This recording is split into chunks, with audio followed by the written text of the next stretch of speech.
Conversemos sobre o disco O Dia em que a Terra Parou. Um disco de Raul Seixas, muito importante na sua discografia. Esse disco, primeiro, marca a mudança musical de Raul. Raul, até então, estava ali encarnado no místico, no guru, na metafísica. E já nesse disco ele se aproxima ali do popularesco, se aproxima ali mais do povão, digamos assim, do coloquial, né? Ele perde não, porque provavelmente foi voluntário, né? Ele larga aquela verve de guru, de senhor, de líder, que ele tinha nos discos anteriores. Lembre que no Gita, inclusive, ele tem a foto da capa, ele está lá todo professoral, bem assim. Não é o caso aqui. E, além disso, o visual dele muda. Aliás, muda duplamente. Primeiro, que o visual da capa agora tem um homem sério, com óculos. E a gente sabe que o óculos ele já dá uma sensação de fragilidade, né? Uma coisa é alguém sem óculos, e quando se coloca o óculos, você assume que você já está ali com alguma micro-inabilidade visual. É o caso. Então, as fotos dele dessa época, ele já está ali com óculos, assumindo ali os seus 30 e poucos anos de idade. O que contrasta com aquele bicho grilo lá do começo, lá do Krieg Rabandolo, lembra? Sem camisa ali, com uma pose agressiva na frente do disco. Pois é, então temos uma mudança de visual 1 e temos a mudança de visual 2. Porque para promover esse disco, principalmente no que toca ao clipe, adivinha? Raul vai retirar, sacar fora sua barba, que é justamente o seu ícone. A iconografia de Raul Seixas nos mostra alguém de barba. Ele vai tirar essa barba. Ou seja, não é mais aquele Raul que nós conhecíamos até então. Aliás, Raul sem barba fica 20 anos mais novo, né? É incrível, né? Parece um menino quando tirou a barba. Pois bem, então essa é a primeira grande mudança. E a segunda grande mudança é que ele vai mudar de gravadora. E essa mudança de gravadora, meu irmão, tem versão para todo lado. Vamos lá. Raul Seixas estava na Philips. E na Philips ele tinha como chefe o Roberto Menescal e o André Midani, né? É o dono e o diretor, os chefões da gravadora. E o seu produtor ali era o Marcos Mazzola. Ali, dizem alguns, eu discordo, que foi a sua melhor fase. Olha, até pode ser em questão de energia, realmente em questão de energia, de juventude, de jovialidade, é a fase Philips. Não necessariamente são as melhores músicas, tá? Até porque, como nós lemos no livro de Kika, a vendagem dele nos anos 80 vai ser altíssima também. Às vezes até superando, como é o caso do Plucked Plact Zoom, da música, Carimbador Maluco, superando essa fase Philips. Mas vamos lá. Eis que ele vai mudar de gravadora. Ele vai para Warner. A Warner, ela entra no Brasil em 76. Mas ela não entra com o nome Warner. Ela entra com o nome WEA. Warner, Elektra e Atlantic. Por quê? Porque seria a gravadora Warner, mas faria também a distribuição no Brasil de discos da Elektra e da Atlantic. Atlantic, aquela lá do Led Zeppelin. Pois é. Quem seria o capitão? Quem seria o todo-poderoso? Quem é que iria implantar essa gravadora no Brasil? André Midani. Mas André Midani era o diretor de onde? Da Philips. Então ele vai sair da Philips e vai montar um um conjunto de artistas já de peso para já chegar ganhando mercado. Por exemplo, Elis Regina vai ser contratada a peso de ouro lá para Warner, então WEA. E adivinha quem mais? Ele, Raul Seixas. Então Raul Seixas então é convidado por André Midani para ir para WEA e vai. E lá vai lançar os 3 próximos discos, o de 77, de 78 e o de 79. Mas essa mudança de gravadora, meu amigo, a depender da fonte da biografia, muda a história. Uma história diz que o André Midani brigou com Roberto Menescal. Brigou. E aí levou lá o Raul lá como pirraça dessa briga. Temos uma outra que diz que Raul quis ir para lá, porque ele já estava chateado com a Philips devido às imposições da gravadora. Então ele quis ir, inventou uma viagem, que ele tinha que viajar, inventou lá para o Roberto Menescal, e nesse papo de inventar a viagem, já foi lá para WEA. Não tenho fonte, até gostaria de ter, para saber se terminou o contrato ou se houve uma quebra contratual. Acho que terminou o contrato e aí se aproveitou disso para fazer a mudança. O que eu acho motivou essa mudança foi que o produtor que melhor conhecia a alma do Raul, Marcos Mazzola, ele foi com André Midani para a gravadora nova. Óbvio que Raul queria continuar trabalhando com Marcos Mazzola. Então, para mim, foi esse o motivo que fez com que ele fosse para lá, para WEA. O fato é que foi ponto. Menescal ficaria muito chateado com ele. Inclusive, se é verdade que Raul quis ir para lá, eu acho que Raul foi ingrato com Roberto Menescal, tá? Opinião minha. Lembra? Raul é ídolo, mas é humano. Por quê? Porque quem foi que teve a ideia de lançar Raul como artista solo? Quem foi que deu a ele a oportunidade de finalmente deixar de ser o produtor que ele era para ser o artista? Roberto Menescal. E agora ele perderia Raul para a WEA. Ingratidão? Não temos as fontes, mas pelo que eu tenho até aqui, eu acho que foi uma ingratidão. Tudo bem, gerou grandes discos lá e deu grande lucro para a gravadora, né? Tudo bem, vamos pensar nisso para atenuar possível ingratidão. Bom, então começa a vida então na WEA, naquele 1977. Eu tinha 3 anos de idade. Curiosidade inútil, tá aí eu com 3 anos de idade. Tá aí. Então estamos em 1977. Raul Seixas então começa a gravar O Dia em que a Terra Parou. Ele foi lançado no fim de 77. Eu tenho data de lançamento de outubro e de dezembro, tá? Esse disco teve uma super produção, super investimento, super músicos, divulgação. Olha, teve divulgação. Tem umas fontes que dizem que o disco não foi divulgado. Foi divulgado. Teve o single. Não sei se foi tão divulgado quanto o Raul queria, porque um dos motivos da saída de Raul da Warner em 79, uma das rusgas, foi que ele achava que não estava sendo divulgado.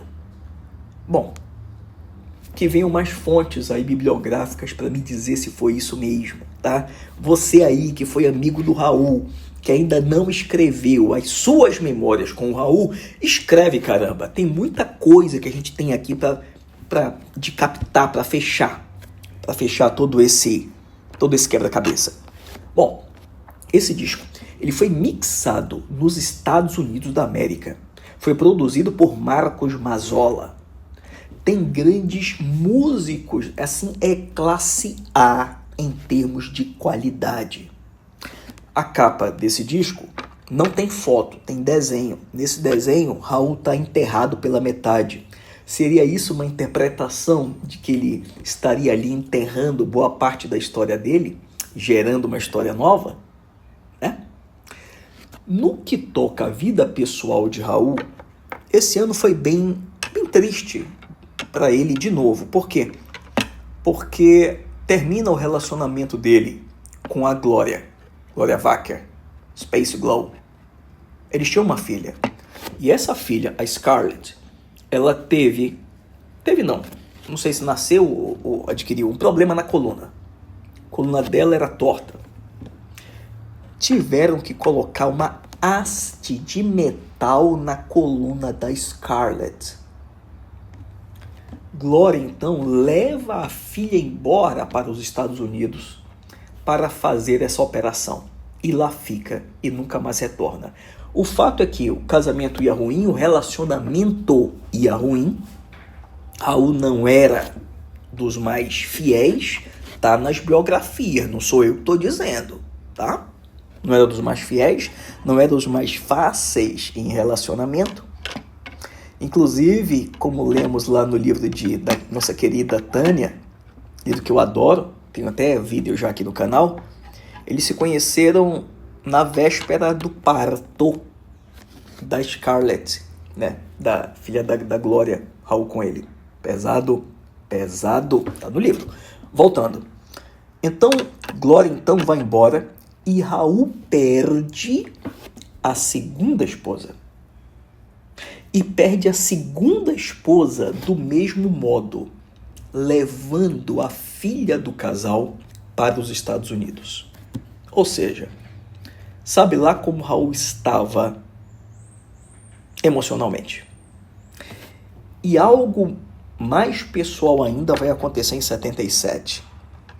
Os abusos com álcool vão começar a cobrar o seu preço. É em 77, e assim o será até o fim da vida dele, em 89, que a saúde dele começa a descer a ladeira.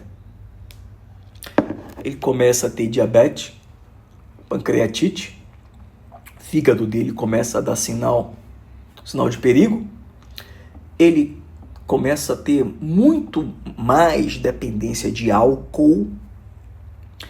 E nos conta Marcos Mazzola, que inclusive eu já tenho um vídeo aqui falando do livro do Mazzola, tá?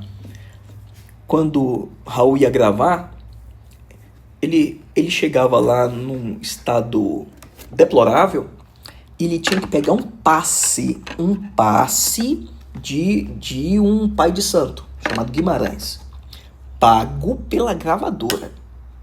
Marcos Mazzola diz que sabe lá por quê? Depois desse passe, Raul ficava bom. Raul ficava bom e funcionava perfeitamente.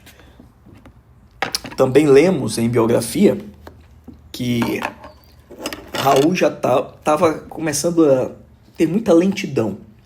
Inclusive, ele andava na Kombi, que o transportava deitado no chão da Kombi. Falta de energia. Raul já não faz mais tantos shows quanto antes. Fez show de lançamento no Teresa Raquel desse disco, mas não fazia mais tantos shows. Por isso que eu acho que é injusta a alegação do Raul de que foi falta de divulgação. Meu amigo, na época o que mais divulgava disco era fazer show, né? Ele não fazia pouquinho, né? Vai botar a culpa na gravadora. Pois bem, voltando. Então, troca de gravadora, frangalhos na vida familiar afetiva, porque a família dele lá em Salvador estava lá firme e forte apoiando ele. Frangalhos com a sua saúde. É nessa condição que ele vai gravar, que ele vai gravar O Dia em que a Terra Parou. Temos um novo parceiro. Sim, acabou aqui, depois vai voltar rapidinho, a parceria dele com Paulo Coelho. Gente, Paulo Coelho, pelo que eu vi, não era amigo de Raul. Eles eram parceiros. E quando eu falo parceiros, eu estou falando inclusive parceiros comerciais, né? Por quê? Porque composição, quando estoura, gera direito autoral. Desde aquilo que aconteceu lá em 74, quando Paulo Coelho foi preso, que algo mudou para pior ou deixou de existir entre eles. Isso é a minha conclusão a partir das biografias, inclusive da biografia do próprio Paulo, né, o mago. O novo parceiro se chama Cláudio Roberto, que ele vai se dar muito bem, e esse é amigo dele. Cláudio Roberto é amigo de Raul. E eles compunham sempre em locais fechados, quarto fechado, uma cabana que Cláudio Roberto tinha no sítio dele. Eu li em biografia, está na biografia, que eles alugavam um quarto de hotel para ir compor e precisava terminar uma música. Uma vez alugaram um quarto de um motel com M, para terminarem a música lá. Imagina Motel Havaí, inclusive. Imagina lá a cara lá da atendente lá, dos dois irem lá. Estamos em 79. Desculpa. Estamos em 77, 79. Estamos em 77. Imagina como era. Eis que esse é o ambiente da gravação de O Dia em que a Terra Parou. Vamos fazer um faixa a faixa? Começa o disco com um funkão. Gente, mas é o funk carioca clássico dos anos 70. Não é funk esse de 2025, não. Um funkão, gente, banda Black Hill. Você escuta aquilo ali, você quer levantar e você quer começar a dançar. Tapa na cara. Tapa na cara. Detalhe, essa música não tinha letra. Foi a última música a ter letra. Já estava terminando a hora de estúdio, já estava terminando ali o prazo para concluir a gravação. E aí Mazola falou para Raul, olha, ou põe letra ou vai ficar instrumental. O que Raul fez com o Cláudio Roberto? Fizeram um brainstorming, fizeram ali um monte de emaranhado de palavras e tascaram a letra de tapa na cara. Tanto que a letra não tem sentido. Não tem sentido até entrar no refrão. Urucubaca, mandinca, taca, mexe, me xinga, esquenta e racha a moringa até que o leite azedou. Ou seja, fizeram ali uma onomatopeia de um monte de palavra para fazer. E ficou ótimo. Ficou maravilhoso. Ficou maravilhoso. Essa é a tapa na cara. Logo depois que o disco já está bem aberto, começa agora Maluco Beleza. A música mais tocada de Raul de todos os tempos, segundo o ECAD. Gente, eu juro que eu achava que era Guita Metamorfose Ambulante. Diz o ECAD que é Maluco Beleza. Essa música, inclusive, que vai dar o apelido que ele será e seria conhecido eternamente, foi a música que gerou o clipe do Fantástico, onde ele tá ali andando com aquela arapinha ali, sem barba. Acho que ninguém tava conhecendo quem era literalmente aquele maluco andando, porque ele tava sem barba, ninguém tava conhecendo ali que era Raul Seixas, né? Então, essa música é maravilhosa. E logo depois que termina Maluco Beleza, inclusive, Raul já tinha dito pro Cláudio Roberto que essa música ia estourar. Eu li na biografia que ele falou pro Cláudio, meu irmão, se tu quer ir morar no sítio, vai agora, porque depois dessa música tu não vai ter paz, tá? Essa música realmente estourou. Logo depois nós temos O Dia em que a Terra Parou. Se você, como eu, lembra de cada dia da pandemia de 2020, você sabe que foi o tema da pandemia, foi essa música. O Dia em que a Terra Parou. Literalmente, nada funcionava no contexto daquela letra. O Dia em que a Terra Parou, portanto, foi o hino do lockdown de 2020 e 2021.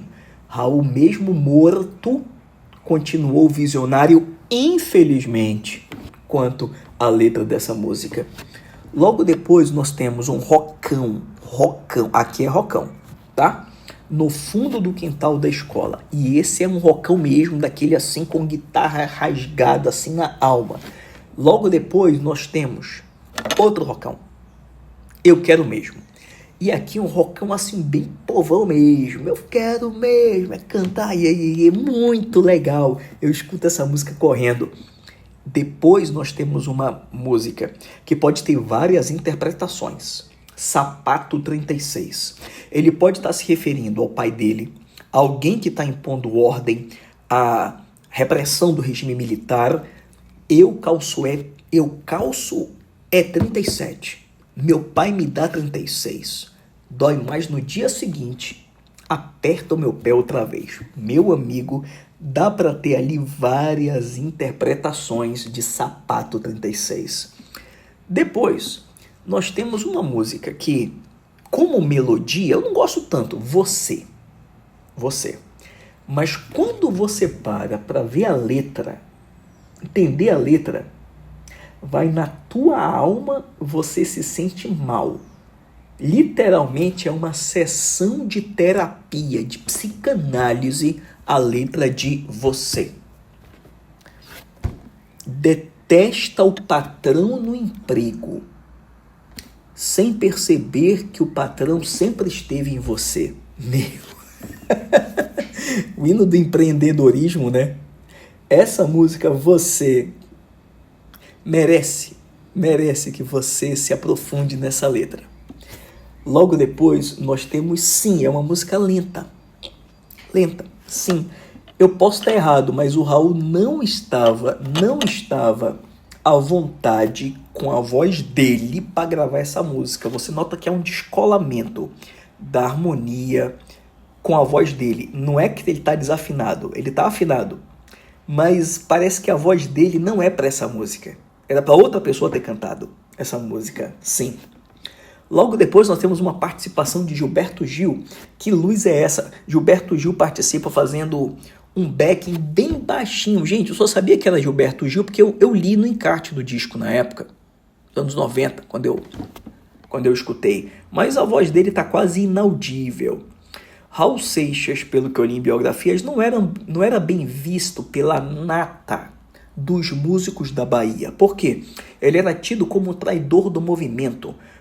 Um baiano que toca rock, naqueles anos 70, né? Ele não se enquadrava na Tropicália, não se enquadrava como nada, né? Ele se achava roqueiro, e roqueiro daquele old school, Elvis Presley, antes do exército ainda. Então ele não estava encaixado na música baiana, na MPB que vinha da Bahia. Mas ainda assim, por intervenção do Midani, o presidente da gravadora, lembra? Fez o Gilberto Gil participar aqui de Que Luz é Essa?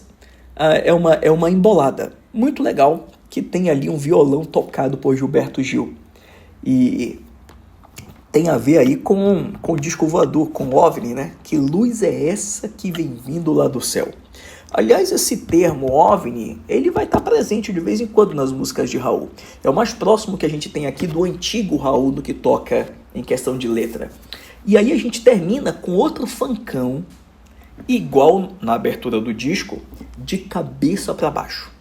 De cabeça para baixo. É um funkão, mas daqueles assim que tem aqueles trompetes, que tem aquele trombone, meu irmão, que vai na alma, tá? Muito legal. Isso é o conjunto de faixas de O Dia em que a Terra Parou. Um disco que traz muitas mudanças no conteúdo, mas temos aqui um efeito Mandela. Antigamente eu achava que esses discos da Warner eram menos melhores que os discos da Philips. Inclusive uma vez eu vi uma crítica na revista Som 3 dizendo que a época de ouro do Raul era a época da Philips, né, como eu já havia dito. Então aquilo eu introjetei na mente, mas agora escutando de novo, até para fazer esses nossos vídeos aqui, eu vi que não. A qualidade está igual ou superior. Se a qualidade é a mesma do conteúdo das músicas, aí tudo bem, aí é cada um que pensa, tá? Mas no que toca a produção, meu amigo, deixa nada a dever com a Philips. Até porque, lembra, a Warner veio para ganhar o mercado, veio para competir, então não veio para brincar. Esse foi o ano de 77 na vida de Raul Seixas, esse foi o disco de 77, O Dia em que a Terra Parou. Viria então um ano que traria pioras na sua saúde e um novo disco pela Warner. É o assunto de um próximo vídeo nosso. Eu sou Marco Evangelista e você está em LIS, Letra, Imagem e Som. Aqui eu trato sobre resenhas de discos, CDs, filmes, séries, revistas e livros. Se você gostou, dá o joinha, bora agora, dá o gostei. Torne-se um assinante do canal. E eu espero te ver mais vezes aqui.